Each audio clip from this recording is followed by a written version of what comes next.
Alright, another morning, the sun is coming up. I was supposed to leave yesterday and head out to the coast, but ended up managing to pull off another extra day, so. And not rush. There's too much going on yesterday for me to pack up and leave. So we're doing it today. Now, live feed yesterday, that's pretty cool, wasn't it? I think that went pretty good with Dino. He's a good shit. We had a pretty good conversation before and after. It's funny that when you meet new friends, it's always that excited ramble back and forth. It's almost like you were friends before and then you hook up and then you can't wait to tell each other all the new shit you figured out, right? It's fun. Same thing when me and Dave Plattis and I sat down, the same deal. We went for dinner and it's just a babble fest, like you're catching up with an old friend. So definitely I'll definitely do that again with Dino. But you gotta admit, there's so much to share, right? I mean, we didn't even talk about the orbs. We didn't talk about all sorts of shit. But what do? You can't dive into potentially, I mean, I don't know how many people are watching his videos, but you can't really dive in there and then just blaze everybody right with the top, the majority of the crazy ass knowledge that we've been forced to acknowledge and drop it on them without taking them on baby steps, right? So the thing I'm going to have to think about for doing this again is how to deliver and where to start. Where to start the delivery and build them up. I think it went well though. I think so. And he's good friends with Sean Ryan. I discovered Sean Ryan on my own a while back and I promoted him here a handful of times, and he's going to hook me up with Sean. I'd definitely be all over having a conversation with Sean as well. Maybe a few. He's a brave guy. Good, brave, free man. Truth speaker. What else? Yeah, I had to, his last minute, I mean, you guys were already waiting. I started the live feed on my end because I knew that it takes, oh look at that, I didn't even know that did that. Weird. It takes a while, I guess, for everybody to get notified. So what am I going to have to do next time? Possibly preset the date. I mean, I only talked to Nino on the phone the day before. First time. That's it. So I'll have to preset a date. Maybe start doing a regular thing. And I don't know, maybe once or twice a week we'll have those days agreed upon the times and let her rip live and do it more and reach more, hopefully reach more eyeballs and ears, right? And that's why it's the last minute. I thought he was going live on YouTube. And then you guys could have seen it clearly. And then the last second, you guys were already online with me as I'm going through my horseshit. And he goes, no, I'm going to put it on Zoom and then put it up later. So he did edit out a little bit of stuff, not too much. He's worried about losing his channel, right? So he goes pretty heavy against his government. So I had the electrician's tape and I taped the phone onto this. It was the only thing I could think of in that last minute. And then face you guys at my screen so that you could at least listen. Yeah, I think it works somewhat, but Nino's version went up, it's up, and worked out pretty good. Now, what do we got? I haven't even looked. There's a lot. There's always a lot. There's always a lot of voices to be heard. So, there's enough rambling and babbling going on yesterday. I don't need to do it today. Alright, let's listen to this one. This may be a new one left over from yesterday's new list, and then I'm going to flip down to my phone and find some older ones. This is titled, Once You See, You're Always Watching. Hi Steve. Just let me say to start that I enjoy listening to you share people's emails and encounters. I know you get lots of emails and just hope you see mine and have a chance to read it. And if you'd like to share with everyone who watches your channel, please feel free to do so. I'm 63, born in 57. I love to fish, hunt, and spend as much time outdoors as weather permits. And as I get older, that sadly is less and less. I was born in southern Ontario, but moved west to Saskatchewan in 1991, and have resided there since. My story is not Sasquatch related, but I'm sure they exist. Just because I've not had a personal sighting doesn't mean they are not out there, and people should realize that. Just because you haven't seen something, that it doesn't mean that it's not real. As I said, I am a hunter, and my goal these days is to shoot a wild pig here in Saskatchewan, in my area, and I scout for tracks and sign of them whenever I'm out hiking around. Yeah, I heard a lot of those guys that have the high fence hunting places lost some. They've been reproducing, and you gotta stay on top of them. They reproduce like a living virus. When I find an area with sign, I ask permission to set up a bait area, and usually that is never a problem. But when I tell the landowner I'm after wild pigs, they usually look at me with a little grin and say, "Pigs? I've never seen anything." Then I show them some of my game camera pictures, and the look on their face is priceless. I just threw that out there so the non-believers would hear. That's great. Looking up, the horses are looking at me through the window. Now on to my personal stories of the unknown, which have changed the way I look at the world and the night skies. I have a few stories to share, and I know this is going to be long, so I will number each event, and you can read and share as you see fit if you choose to share any of this. I just thought you would like them, and I have shared them over the years with people that chose to ask me or listen around the campfires. I really don't care what people think of me, and I've been called a conspiracy theorist many, many times, but I take that as a compliment and consider myself a free thinker and a seeker of truth. These are personal experiences, though, that I have seen, and you can believe them or not, it doesn't matter. But I, like you, believe that sharing helps others to know they are not alone, and it is okay to share your truth with the world.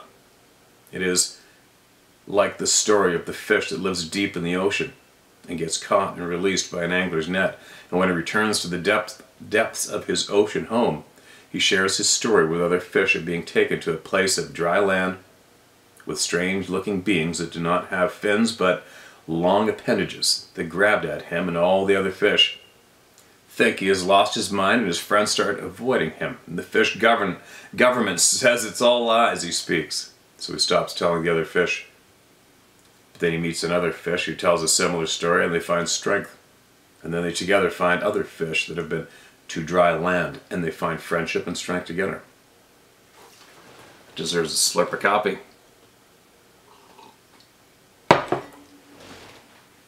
First event, sorry.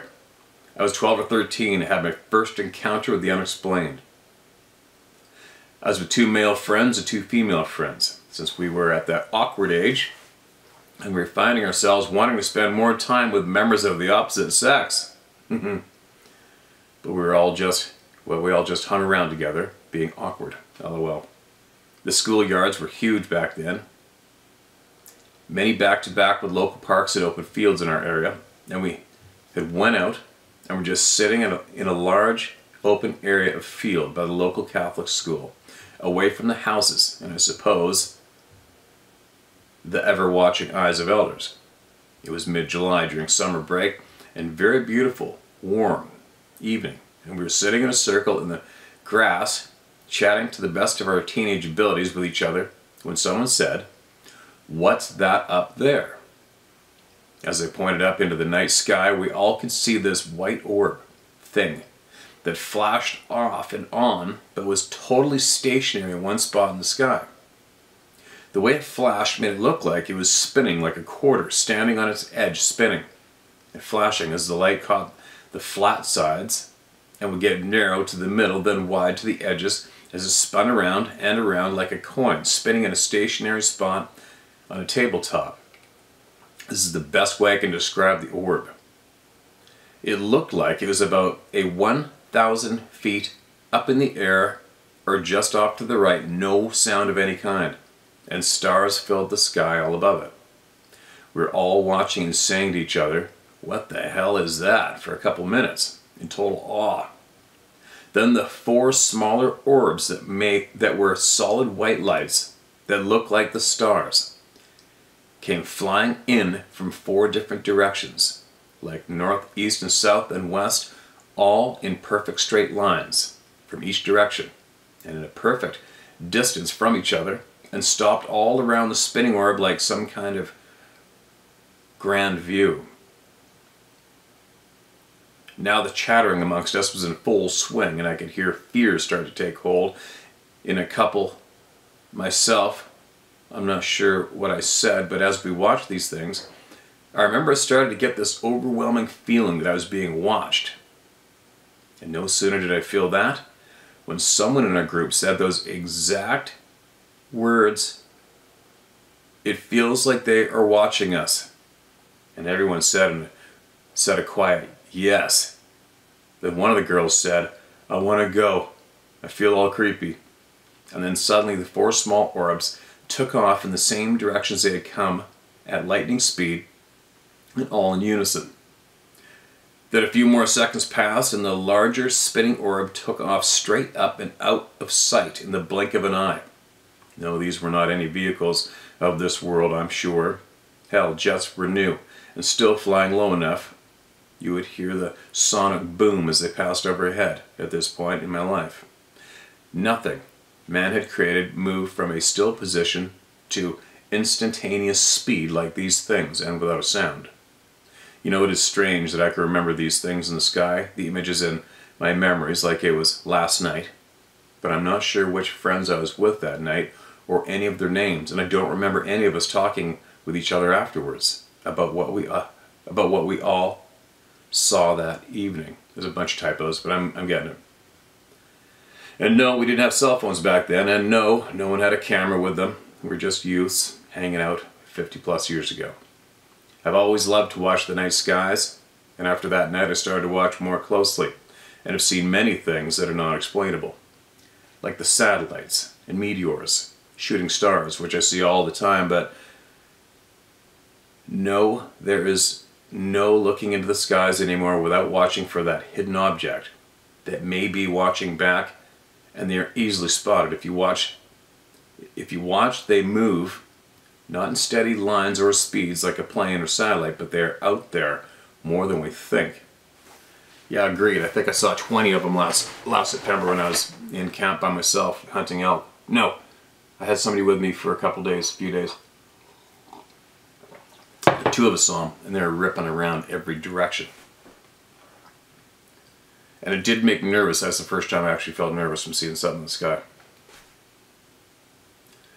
Event number 2, about 2010. We were having a backyard barbecue at our home in Saskatoon, Saskatchewan, with people from a local group that met on a weekly basis called AA. Yes, I'm a recovered alcoholic for the past 26 years now. But like many, I fell a victim to the desires of alcohol, but fortunately, I'm one of those people who has been able to put it behind me and move forward to a happy life without the need of alcohol to alter my mood. Good for you, man. That's good news. I hope this doesn't hinder your thoughts about me and validity of my stories. Of course not. Never. We all have some skeletons in our closets, but I believe in being honest, and the truth is the people and myself at the barbecue are members of AA. Whatever.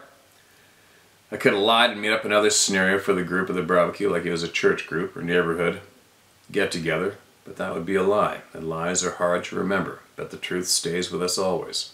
Anyway, we're sitting out back just relaxing after an awesome meal and chatting. A fellow I didn't know as well as most of the group came over and sat next to me. As it's getting the fire pit going, as the sun was setting, we chatted about things, asking things about each other, the usual getting to know one another stuff, while others mingled among each other, letting me and this fellow chat.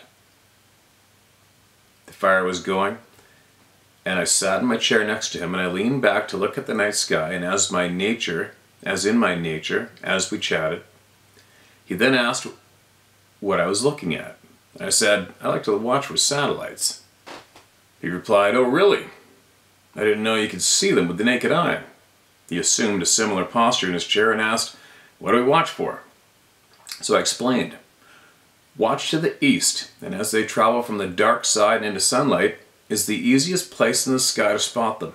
As they travel in their orbit around the planet, they will get to places where they reflect the sun back, and you will see them travel in a straight line across the sky. Right after the sun crests the horizon, turning day to evening to night is the best time to spot satellites in the darkening east sky.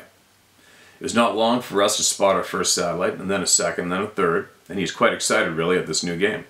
Then I shared with him that sometimes I saw other things. And he said, "What do you mean?" So I explained that satellites just travel in a straight path and always the same speed, and planes and helicopters make sound and have beacon lights that flash or leave trails.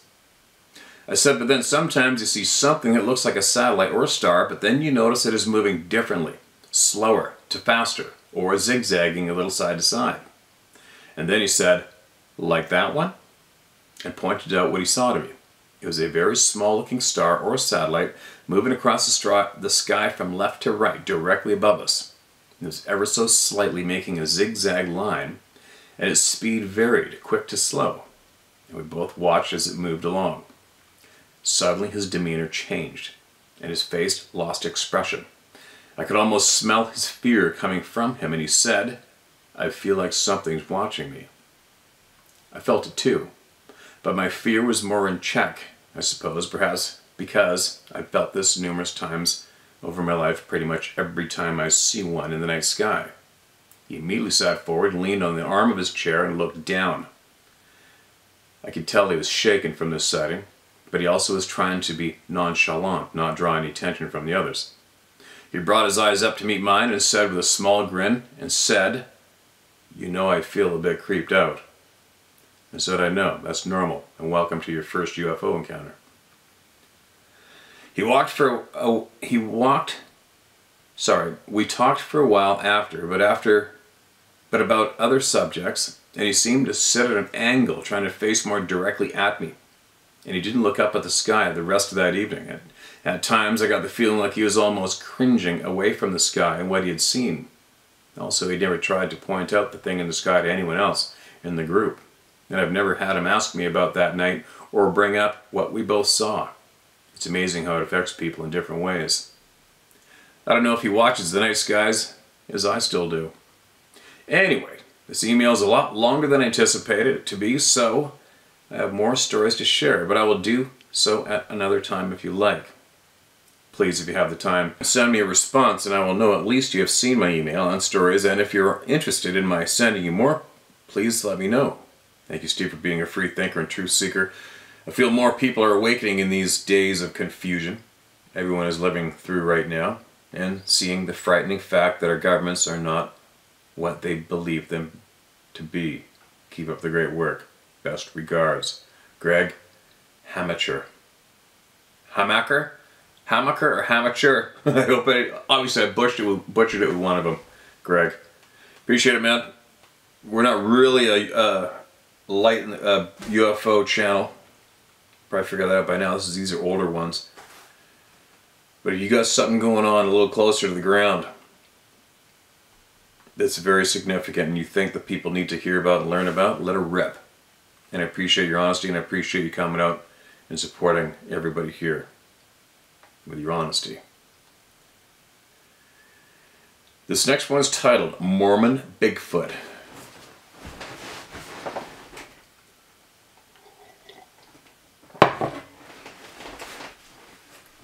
Steve, you read my encounters on the last email in your video posted on New Year's Eve. Sasquatch experiences and photos. It's been therapeutic and liberating to write them and get it out there. To those who are considering writing in, do it. Even if it's not read on video, it helps. In your recent video entitled Governments Acknowledge Sasquatch, Now What? Posted on January 19th. You're talking of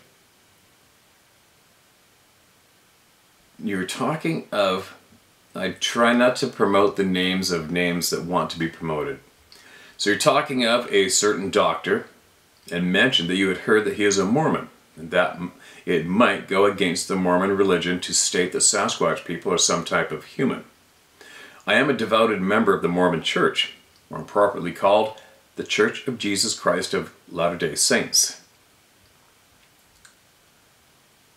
Per Wikipedia, this doctor is a member of the church. However, there is nothing in our faith that would go against anyone calling Bigfoot some type of human. I don't know why the doctor does what he does. As members of the church, we are encouraged to not blindly follow anything, but to seek out truth through prophets in Scripture, reliable sources, and inspiration from the Holy Spirit. Some individuals in the church may feel that Sasquatch are, or are not, some type of human based on some personal interpretation of a verse of scripture or something. But there is no official church stance on the topic of Sasquatch at all, let alone the genetic identity of them. I firmly believe the Sasquatch people are a type of human, as the DNA studies have proven. I don't understand how they fit in the grand plan of God, but I'm sure we will know in due time. Thanks for your therapeutic help in getting our stories out and educating people on this topic, Bob. Bob, I appreciate you sending that in, because I wouldn't have had a clue. That is something I possibly speculated, but I don't give that person or anybody associated too much time in my brain at all. When I do speak with the people that they have mass negative impact on, I talk about those people. That's how, if any time I repeat names or referring to those people, it's only to make sure that you are all aware of what they have done to innocent good people. That's what needs to get out. If they want exposure, they earned that exposure. That's the exposure they have now. That's who they are. That's how they will be remembered. As those filthy people who intentionally annihilated the careers and the lives of many very kind people who were only bringing honest truth to you. They did that. End of story. Appreciate your email again, man. Let's not get me fired up. This is a great day today. We protect our, excuse me, we protect our women, we protect our children, we protect our people. Period.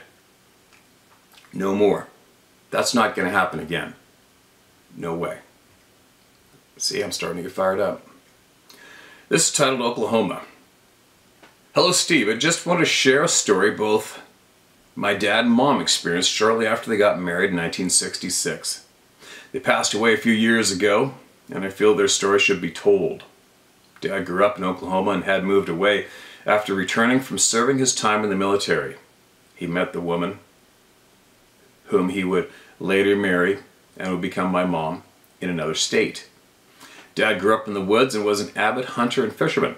He knew the hills and valleys well. Over the years, he had a number of strange experiences. This took place on what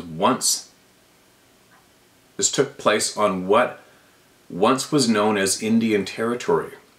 Dad wasn't the type of guy to want attention or make up crazy things, but that just wasn't his style at all, or Mom's. They both believed in being truthful and had great faith in God. Dad had hunted several remote properties that he had permission to be on. A number of them didn't have any cattle or crops. My guess is that oil companies had leased the land, and maybe that's why they weren't being used. Dad had found something peculiar on this one property that included a hill and creek. The creek was just a wet weather one. It was usually dry most of the year. While hunting, he found what he described as a marker that pointed to something hidden. In all of his years hunting that area, he never once encountered other people or found any sign of human activity. There was no trail or private road leading into the place. He had regularly been all over the entire fenced acreage since a small boy. So, when he came upon this marker, it really got his curiosity up. The only reason for it being placed in the creek that made any sense to him was that something valuable must be hidden nearby. Why else would it have been put there in the middle of nowhere? He couldn't find any footprints or other tracks leading to or away. Despite searching all over the area thoroughly, he couldn't find any sign that something had been buried or hidden. Still, he wasn't satisfied that it was just nothing. So after Mom and he got married, one afternoon he drove her way out there to show her the peculiar marker in the dry creek bed. From where they had to park the car, they still had to walk a long ways to reach the scene. By then they made it to the creek bed. The sun was setting. The object that Dad referred to as a marker was now gone. It had been well anchored in the ground when Dad first saw it, and he of course never disturbed it. There hadn't been any flows of water in the creek since then, so who moved it and why? Dad had no answers, and it all just brought more questions. It was getting dark fast, and they decided to head back to the car. True to Dad's history of being a hunter, he brought along a rifle. The leaves had dropped off most of the trees as winter was approaching. It was a quiet night with no wind. The route they had taken was along a cross fence. You had to walk parallel with it in either direction. During their walk back to the car, they began hearing footsteps crunching in the leaves on the other side of the fence where the trees had all grown along. Dad said it was unmistakable that whoever was walking was two-legged. Excuse me, it was following them in the dark. He told Mom to head out with him further away from the fence and tree line out to the middle of the pasture. This way, if it charged them, Dad could easily shoot it in time and see it coming. He had a round in the chamber ready to go. If they walked fast, it would walk fast. If they suddenly stopped, it would stop. This went on for a long time despite their discussion of Dad having a loaded rifle. Mom said it felt like death, and whatever was following them intended to kill. She told me, this is a horse face right up to the window. Sorry. Bit of a distraction with something big and black all of a sudden fills the window right beside you, right? Now she's looking at me wondering if I'm talking to her or not. Sorry. Mom said it felt like death, and whatever was following them intended to kill. She told me that it was the scariest experience she ever lived through. It followed them a long distance. The sound of leaves being crunched as it walked was something you couldn't ignore. Mom wasn't sure they'd live to see another day. She said that despite the leaves having mostly fallen from the trees, where whatever was following them, you couldn't see a silhouette or a shape of any kind. The fence that bisected the pasture terminated right where the car was parked. Mom and Dad hurried to make it to the car. They had to climb over the fence in order to get away. Mom said it was terrifying trying to get the car unlocked and then get inside and get the door shut and locked behind quickly. Whatever had followed all that way back was just a short distance away. They couldn't get out of there fast enough. Thankfully the car started and they made it safely back to civilization.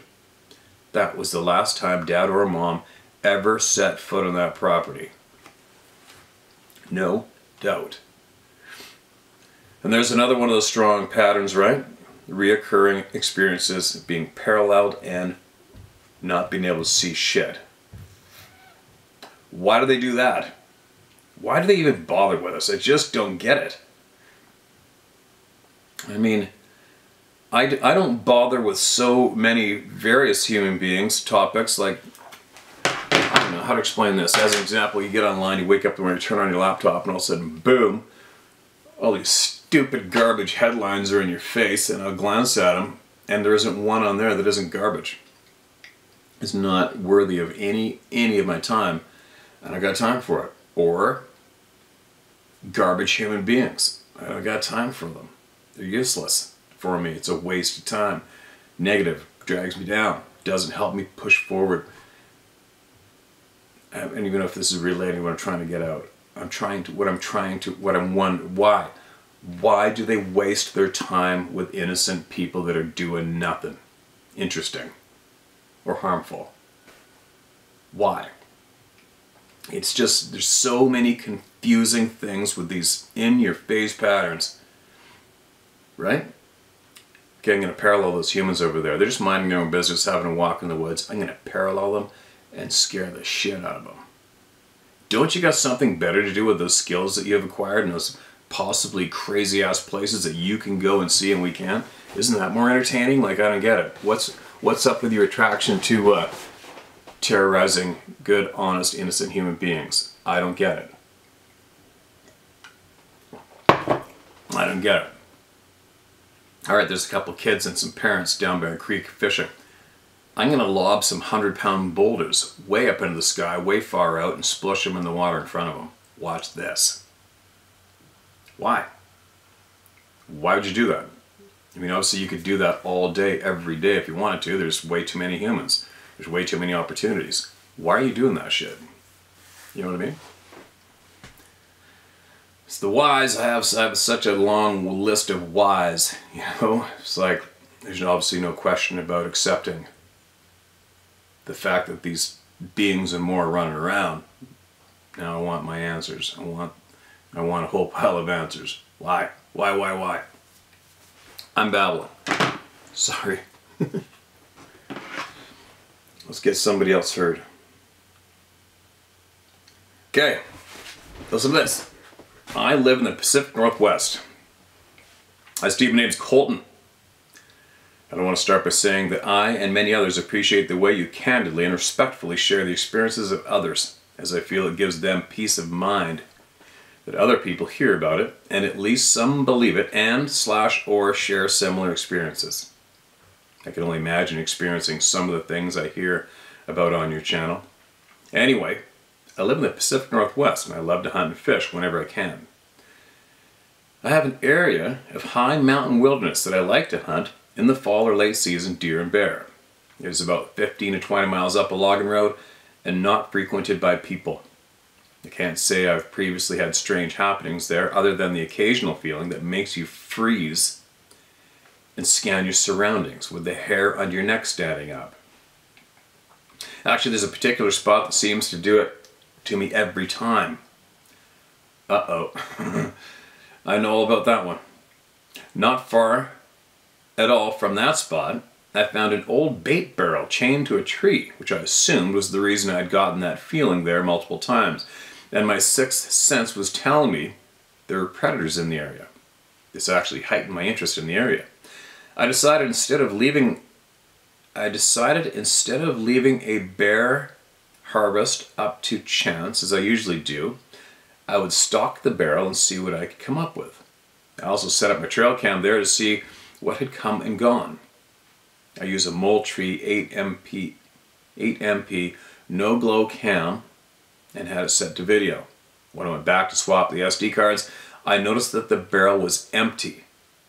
Needless to say, I was excited to see what was on the card. I had a few videos of passing deer and chipmunks playing around, but no bear. In fact, nothing on the footage even came within about 20 or so feet of the barrel. I went back to investigate the area, but the whole area has ground cover, vines, and nothing leaves tracks. I'm completely stumped on what could have taken the contents of that barrel without being caught on camera. If the cam pick up videos of something as small as a chipmunk, it should pick up videos of anything. I want to see what your thoughts are, or if you have had similar things shared with you. Thank you. Alright, you want some trail camera knowledge? You came to the right place. I have, since trail cameras came out, and no, trail cameras do not kill game or help you kill game. It's not possible. Trust me. You know, when I was after what would have been, if I'd harvested it and had it measured and entered into the record book, it would have easily been the new largest blacktail buck ever recorded in British Columbia. And I watched that buck for a handful of years, and I carpet bombed square miles of area on every single trail I knew he might be on or would be on. And I did get shit piles of video and photographs of him. Did I ever harvest him because of the cameras? Nope. Nope, I did get a shot on my bouncy arrow off of his back. Oh, I got video of that. But anyway, it was a great time. But no, I guess I'm babbling, but no, trail cameras, all a trail camera does is allow you to know that there is game in the area, and it also lets you know how much game may be in there. It's a very deadly conservation tool. It allows you to basically have a good idea what kind of predators are running around, how many running around, the maturity of animals, how many mature animals are around. It's a very useful conservation tool. There's a handful of states that have made them illegal, and that's the most irresponsible, dumbass move I've ever heard of anyone ever make when it comes to the hunting conservation. It's embarrassing. So this is what I could share with all of you and the original email about the trail cameras and it possibly not picking up what's getting the food out of the barrel. So, obviously, first off, if you're going to apply it to this topic that has become the dominant topic on the channel, somehow these beings do pull this off regularly, right? They can grab things, make them disappear in front of a camera, and you don't catch it. But here's the other reality about trail cameras, and believe me, I have used them all. Most of them. I guess I could say I've used all the top names, and because it's very important to me at times. And what I've learned is every single trail camera you purchase does not record everything that goes in front of it. It doesn't. And it took me a little while to finally figure it out. What helped me figure that out was the snow. Because I'd have, at the time I had like a stealth camera, and they're supposed to be the best. Meanwhile, they're not the best, they're just marketed the most. There's a difference. Anyway, for right now, stealth camera and me, no. In the garbage. They have screwed, stealth camera has screwed me so many times it's not even funny. So I would have a trail camera on a trail, and I'm getting lots of stuff on the camera for sure. And it snows, and then all of a sudden I'm going through all the videos, and then all of a sudden there's snow, fresh snow, and then all of a sudden there's snow with about 4 or 5 sets of tracks going through the snow, but it didn't catch anything on the camera. Deer tracks, and then you're like, what? You gotta be kidding me. No way. Right? And then boom, and then it catches a deer walking on the trail, but the deer is walking on top of those other 3 or 4 sets of game prints that the camera didn't trigger for. Note taken. So then I started doubling up trail cameras on the important trails that I really want to know what's on that trail. And I put 2 cameras. Lo and behold, both cameras would trigger, but both cameras would also miss. And I could tell by the snow. All of a sudden, boom, both cameras go off. Sometimes they wouldn't. And when they did, there was brand new sets of tracks in the snow on this videos, but both of those tracks were not recorded being made, and they're deer tracks. And then I slowly realized, wow, so this is what these cameras do. So now, believe it or not, on my important trails, still today, I triple up my cameras. Yes, I honestly do. I triple up my cameras on my most important trails. And these are trails I've been learning about for up to 18 years. They're very important to me and very interesting to me. So there you go, you guys. If you put one trail camera somewhere where you are very interested in something going on there, it's a 50-50. You're probably just going to get 50% of what might be going in front of that camera. Doesn't matter the brand. Alright? Another thing too I found with trail cameras is, like I'd order a dozen at a time. I think the most I've ever ordered at a time was 20 of them. And what I found was, and I test every single one before I put it in the woods in my shop, or where I was living. Excuse me, I put them all, put batteries in all of them, SD cards in all of them, and I'd line them all up on the bench, turn them all on, leave them on for half an hour, and then I gotta pull all the cards and then check on the computer and see which one was firing, which one wasn't, before I take them out in the woods, right? But anyway, so there you go. I hope that helps answer your question. So there's one of 2 things that went down. Either yes, something that outclasses the shit out of us and outclasses trail cameras easily grabbed whatever was in that barrel and took it. Or the camera missed it. So, if you are truly still curious and that those weird feelings are still going on, what you might want to do is double up or triple up cameras on that same spot and do it again. Put the exact same stuff in that barrel again and then see what happens, right? There you go. See, that's what happens when you bring up the trail camera topic with me. I got a lot of experience with them. And actually, speak of the devil, I've got 25 or 30 of them here, and we're going to get them juiced up real quick because we need to get those out on this remote place in Vancouver Island. We're going to lace up 2 different valleys because there is some absolute monstrous Roosevelt elk bulls in there. And I want to put cameras up and down those valleys and those remote rivers. We're going to take a couple days to do it. We've got to do it pretty quick.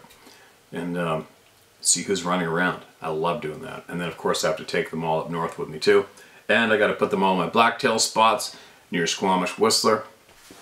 And I have to take them up north, and I use them around my camp. when I leave my camp, and I use them in trails up north when I'm hunting. Elk and moose and everything, and I get grizzly bears on them up there. Well, Squamish whistler too. That was a way too long of a babble, but I hope that knowledge on trail cameras helps a lot of you out there, alright? It's almost like, sorry, getting back to the cameras, ordering the batches of them, it's almost like almost everything's coming from China. And what I found was it doesn't matter the brand of the camera. It's like sometimes I'll get a good batch, and then other times you get a bad batch. Exact same camera. And you get a bad batch and they all suck. It's very frustrating. Trail camera world is very frustrating if you are really into it. Alright, here we go. Oh, remember, mark this is red. Please feel free to use my first name. Hello Steve, my name is Alan. There must be Google Alan Steve on YouTube if you want to laugh. I'm 58 years old. I've spent most of my life in the outdoors and I've hunted across the US and Canada. I've spent 17 years in the Army and had a top secret clearance and spent 8 years positions of command before getting caught up in a force reduction following Desert Storm at the rank of captain. I provide this info simply to substantiate that I'm familiar with most things in the outdoors and I am a trusted and trained observer, not easily rattled and not quick to jump to conclusions. Thank you for what you do for those of us with experiences that we know to be true but are so adamantly denied by those who have yet to encounter one of these beings. That said, I live in northwest Pennsylvania, right on the shores of Lake Erie, not known as an area for Sasquatch. However, my first experience was in the early 1990s, right on the Ohio and PA border on the lake shore. There's an overlook of the lake there where people watch the sunset. There's nothing other than woods and water for over 1.5 miles in any direction. And this is in the middle of state game lands that is approximately 5,500 acres. On this particular evening, I was with 2 of my friends, one male, one female, and we had just watched a spectacular sunset where Lake Erie appeared flat as glass. No wind whatsoever. Sound would carry very far off in these conditions. We were the only ones there on this evening. As we stood at the car talking about the great sunset, suddenly we heard what we could only describe as a woman being horrifically assaulted. I've never heard anyone tortured, but this sounded so blood-curdling that it could not be anything else, or so I thought at the time. The volume was so loud, we assumed this had to be close, and we jumped in our car to rush to the next parking area where this sound appeared to be coming from. When we pulled in, about 1/8 of a mile away, there was no car or anything there. There was silence. We circled the entire block of woods, approximately 5 miles at all, and no other vehicles were parked. No bikes, no sign of anyone. At the time, we were just confused as what could have made such a loud and horrific scream. We drove around and stopped and listened many times. Nothing. No other cars or vehicles or people on foot appeared. After an hour of this, we returned home and we watched the news for a few days and read the paper to hear of anything that could have explained what we heard. None appeared. We were perplexed and spoke of it often but without conclusion. Then after the internet became prevalent, I heard that terrible sound again when we listened to Sasquatch screams online. I knew at that moment the sound online was exactly the same as the one we heard that evening. There's nothing like it. And if you have nothing to compare it to, it sounds like a woman just being tortured. I was instantly convinced of what we heard. Later, I also found online where someone reported sighting of one of these beings only about 2 miles away at nearly the same time frame on Creighton Road.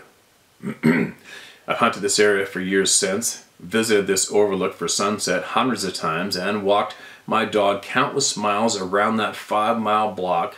Never heard or observed anything similar since. Granted, I do carry a sidearm every time I'm not hunting there, but it is more a comfort thing due to all the nefarious characters who now use these treasures of land for illicit drug activities. My second experience was in the early 2000s while hunting whitetail in Illinois along the Mississippi River Basin. The area has lots of hardwood ravines that drain down to the river plain from the agricultural plateaus on either side. The area is known for its abundant deer population. I was hunting a long, narrow piece of property, one parcel away from a huge ridgeline that dropped nearly straight down to the river floodplain. I'm sure no one could walk down these drop-offs. They were that high and steep. The little drainage ravines were the only way up and down these drop-offs. The property between my stand and this drop was no more than 100 yards wide, and from my tree stand I could easily see completely through the drop-off. Deer would regularly funnel out of these little drainage funnels into the fields and onto the property I was hunting.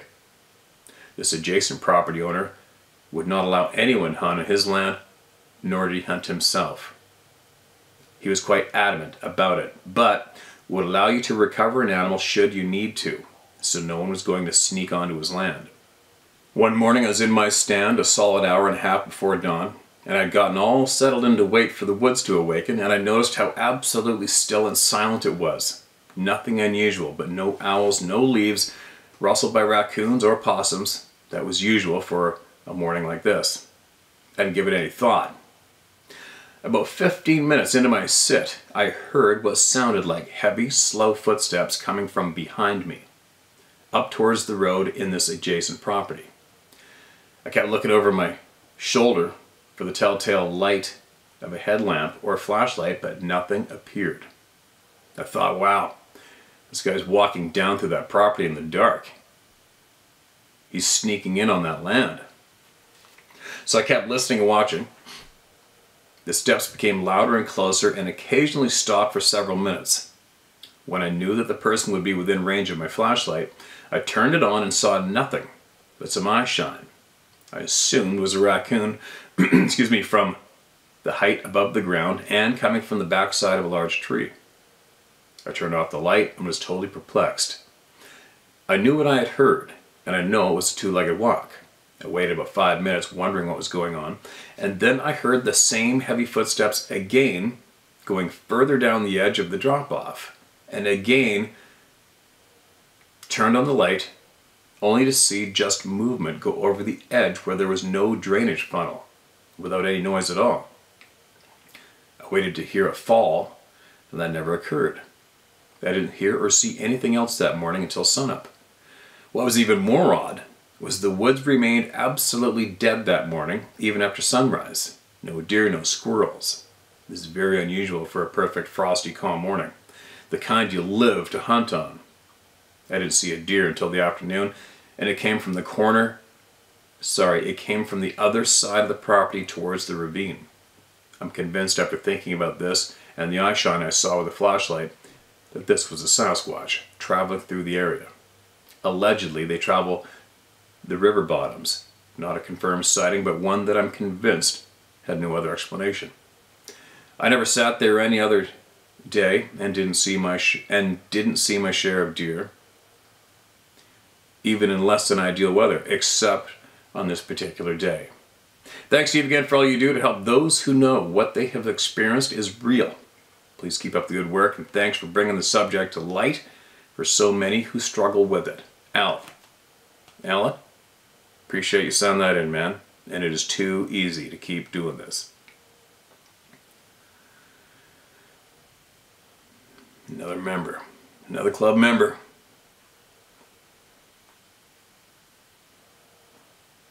All right, here we go. Who's this? What's this? Mark it as red. These are all older, okay, guys? All these ones I'm reading right now. Near Mount Monte Cristo. Hello, my name is... Please don't use my last name. I recently subscribed to your channel and enjoy the content greatly. I've had encounters as well. When you read the story of the man who was found by the Bigfoot as a child, it stirs memories. When I was younger, I would say 10 to 15, our entire family would gather to go to the cabin. The cabin is where my adopted grandmother was raised at. Every year we all looked forward to going. Mount St. Helens, after the eruption, excuse me, excuse me, Mount St. Helens, after the eruption, had washed the bridge out, so there had been a steel wire Tarzan bridge built. The cabin was about a mile after the bridge that connected to the road, so it's near Mount Monte Cristo, past Darrington. It was around 2 hours to get there, and the roads took time. Sometimes partway washed out, and other times rutted to hell. That's back when the kids were in the camper shell, LOL. But after we got there, the adults parked both trucks, and we proceeded to get ready to carry all the supplies into the cabin. After a few hours, we were set in. Me and my brother had to reset the pump pipe at the river. My best friend Jason came. We ended up being the ones to reset the pipe, and my brothers primed the pump.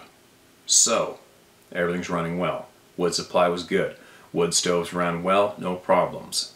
Me and Jason found a half washed out cabin and explored. Nothing big, just some old magazines and junk.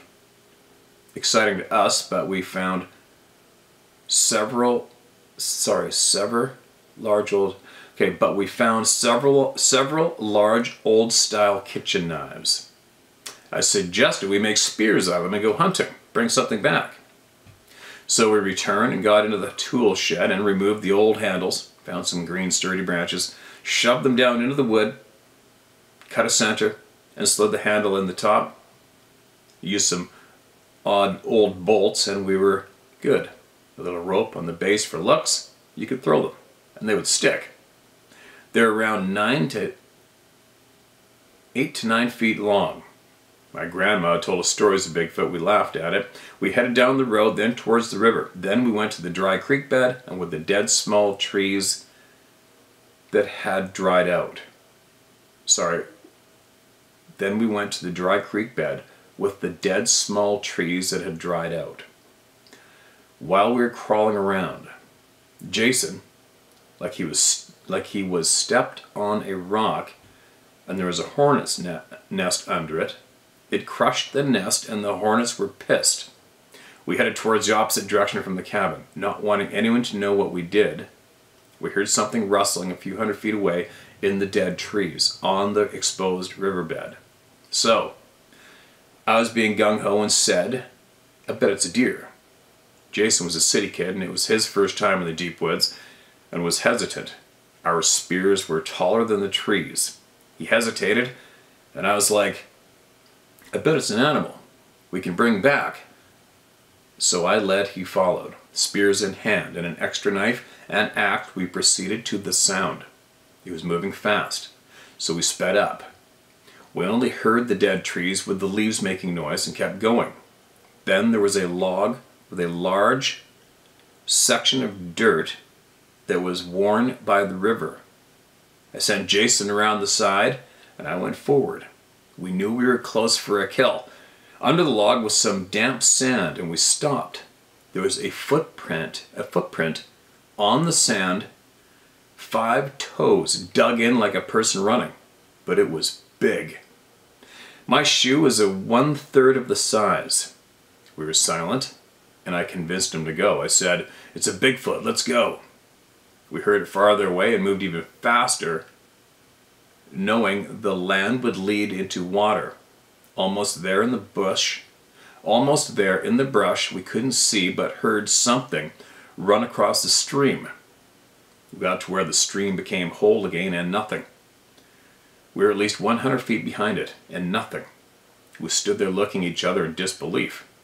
We headed back home. I think he was standing right there. We chatted before coming back, and both bet they lived on the cliff that was around 10 miles away. I wanted to go, but Jason got scared. So, me and Jason got back and listened to the people complain about how bad the hornets were up and down the river. We laughed a lot. Kids do that, you know. So the day progressed well, and night time came. We had dinner as normal, and all the kids were sent to bed. We had an upstairs place above the wood next to the cabin to sleep. We were almost asleep, and it was dark out. The light was all gone, and we heard something around the stairs. At first, it was not important. It sounded like something banging on the wall downstairs outside. I don't remember if we all started screaming or not, but the adults were up and out. Grandma had a shotgun no one knew about, and sent her husband to take all 4 kids in the cabin with armed escort. Everyone was acting crazy. The doors were locked and she had someone start a fire also. It's like she knew what it was. She was homeschooled in that cabin and raised there. All the kids were in the main room, curtains drawn, and slept on the floor and couches. The adults were in the kitchen, who were at the kitchen table talking very low. I had to go to the bathroom and my uncle went with me outside with the shotgun and another person on the flashlights. We sensed something was wrong, or I did anyway. The next day we ate, packed up everything, and we were gone. I think now, after the stories from your writers, they came back for us kids. They were adapted to hunt. What? They came back for us kids. They were adapted to hunt one. Thanks, this is 1985. Keep it up. Kids, a few typos, but we got it. We got it. You're lucky that thing didn't stand there and show himself to you and scare the absolute shit out of you when you're going after it. That's for sure. Grandma knew. 110% she knew. She knew. There's no way she didn't know. She must have been a tough old bird. Right? She grew up there, homeschooled there, and she still lived there and had a shotgun. She's probably seen those things like, yeah, come over to my house, Granny's gonna have your ass. Right? It never seen her watching it. It never seen her watching it. Title's email. Dear Steve, my name is Carrie. And this is my sister's story. But first let me tell you a few things about my sister. She is afraid of everything. Bugs. Any bug. She's even afraid of butterflies. Excuse me. She went to a family reunion up in Tar Hollow in Ohio some years back. And as always, she stayed in the camper while everyone else was outside having a good time. She's on her laptop enjoying her time to herself. She told me she's seen something out of the corner of her eye. And when she looked, there was a huge, hairy creature standing behind a tree watching everyone outside. Excuse me. She didn't move and continued to watch it. She said it never seen her watching it, and it was only maybe 20 feet from the camper. She never told anyone. Then in 2020 she told me what she saw, and she was afraid I was going to laugh at her. I've never seen one, but I do believe they exist. Just because I've never seen one does not mean they don't exist. Steve, I've seen the fear in her eyes as she was telling me her story, and I felt bad that she felt she couldn't tell anyone. It's just sad. As far as M. Moneyfaker goes, I can't stand him either. Well, there's a lot of these people who claim to be experts on this creature, but how can you be an expert on something they claim don't exist? I believe they keep it secret for a few reasons. One, if it could be proved to the world they exist, then that would throw Darwin's theory of evolution out the window. And two, if it stopped the forest from being logged due to their habitat. And three, they couldn't make any more money from people. That's my beliefs anyways. I respect what you're doing for people and giving people the voice back. I don't care who believes or not. I don't care what people think. I'm sure the thousands of people who have seen these creatures are not lying and seeing things. Anyways, hope things are well with you and your family. Stay safe. Have a very blessed day. Thank you. God bless Carrie. Thank you, Carrie. Listen, make sure you send this video to your sister, alright? She's still with us? Send this video to your sister so she knows she's not alone. Alright? It's very important that people know they're not alone now. And the cat's out of the bag. The cat's out of the bag. And now we're going to find out the whys and the whats. And I really sincerely hope that when I encourage people to, however, anybody in government actually figured out how to convince the majority of you believe that you need reassurance on any topic from somebody in politics. That is, I see that as absolute insanity today. It's very bizarre to watch. It's frustrating. And in reality, it should be the other way around. Those people in government should be looking to us for reassurance, and they should be scared of us. That's how it's supposed to be. I mean, think about it. When it comes to this topic, can you think of one person in any position in government that you need to reassure you? Really? Right? Who? Give me one. Not a chance. It's all about us. You have to hopefully, I mean, trying to encourage people to have confidence in your community with your people, your neighbors, your family, your coworkers. You have to have confidence with each other again. You need to start trusting each other again. Okay, there's no reason not to. We've been conditioned to not trust each other. We've been conditioned to fight with each other, right? We've been weakened intentionally by the people who have successfully convinced you that you need to get all the answers from them. That is so wrong. So wrong. Right? So wrong. Okay, one more. And then I'm going to get out of here. Steve, this is my first story. All right. Sir, when I heard you last night, you had never had a scream. I know I had to send you my first incident. It was 1970, fall, around September 20th. I got permission to trap a ditch line in mid-Michigan. Slightly rolling hills. Since squirrel season was open, I asked to go into the woods for that hunt. I was intrigued. Out here, every section is a mile square. This section was 2 miles long, very rare for us. It was our sort of wilderness, LOL. I'd be at the very east end of the 2 mile long woods. The woods were a lot of beech. Very good for squirrel. It's mostly big mature trees, except for where I would be, where it was more brushy. I entered and cleared the thick brush where it went up to a fence line. The fence line had a 1/4 acre patch of the thickest small trees you could ever see, around 12 feet tall, reminding me of cottonwood seeds landing in a wet spot, and they all come up at once. A rabbit would have had a hard time managing it.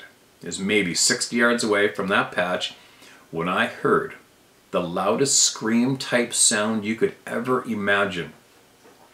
I can't remember being scared. The hair stood up on my neck. I had heard deer a lot. It was an unimaginable big sound. At the time, I was the big gun of the woods, 22 Magnum, and I was 20 years old. I just wanted to see what it was. I think now, maybe lucky for me, circumstances maybe changed my mind. Out past the fence was a pasture field, and I could see the cows. I knew if I went in that thicket and saw a movement, I was unloading my 12 shots into it as fast as I could pull the trigger. Because the cows close, I knew I couldn't do it. So, I turned and went home. It was the hardest thing I ever did, not telling my dad. I just know I had to go back out there again until figuring out what it was. I went back out, but never heard it again. I was inspired by you, sir, to send this. I appreciate you. I've had one sighting. I could send it. I could send that if you would like me to. I know it's short, but I hope you like it. The wife just said, "What are you doing, writing a book?" Yeah, beautiful country out there. If I'd have grown up out there, like I say about Colorado, I would never have left. I still live within 25 miles of this incident. Thank you, Steve. Hey man, appreciate you. Thank you for sending that in. And you probably know by now, you should have tacked in your sighting experience as well, if you want to share it. Because it's when you email us through me, it can sometimes take quite a while to find that email and get to it, right? So everybody out there, if you are going to send your experiences in, make sure you jam them all in one email. A lot of people apologize for it being too long. It's not too long. Just send it in. If you can, if you feel it's going to be long, then just try to get to the meat of the story. You know what I mean? Like, not very often, but a few times I've had people that just email in and they ramble on for literally, I'll lose up to 15 minutes of my time before they've got to anything at all that relates to our topic here, and then finally I've had to tap out, like, holy shit, okay, this person might have something wrong with them, maybe, whatever, and I tap out and I can't do it. So hopefully in the future, any people out there, you need to get something shared that's had a serious impact on you, and you think it'll help somebody, or even help you to get off your chest, do it here, man, or do it, just do it. Just get it off your chest and share that shit, alright? And share my story at howtohunt.com. That's where you can share it. Word for word. Gets shared word for word. Man, that just must drive those guys nuts, right? I can't help it. Just kind of makes me giggle sometimes when I think about the pushback, the amount of people that they managed to keep everybody pretty silent about all this truth for quite some time, and now it's just like a bursting dam, right? The dam is cracked. Now it's about to just go